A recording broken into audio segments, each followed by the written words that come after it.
નવસારીની કે જ્યાં ભારે વરસાદ બાદ પૂર જેવી સ્થિતિ સર્જાઈ અને તેવામાં હવે સ્થાનિક પ્રશાસને પાણી ભરાવવાની સાથે સાથે ડ્રેનેજ લાઇનની સમસ્યાનો કાયમી ઉકેલ લાવવા માટે કમર કસી છે। પરિસ્થિતિનો તાગ મેળવવા માટે મ્યુનિસિપલ કમિશનર અને સ્થાનિક જનપ્રતિનિધિઓ પ્રભાવિત વિસ્તારની મુલાકાતે પહોંચ્યા।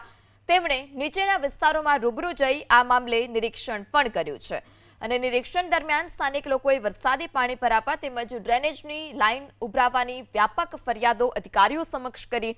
ભવિષ્યમાં આવી પૂરની સ્થિતિ ફરી ન સર્જાય તે માટે આયોજન હાથ ધરવા પણ સૂચના આપવામાં આવી છે, જે અંતર્ગત નવી એજન્સીને બોલાવીને શહેરની તમામ વરસાદી ગટર અને ડ્રેનેજ લાઇનનો ઝીણવટભર્યો સર્વે કરી કામગીરી આગળની હાથ ધરાશે।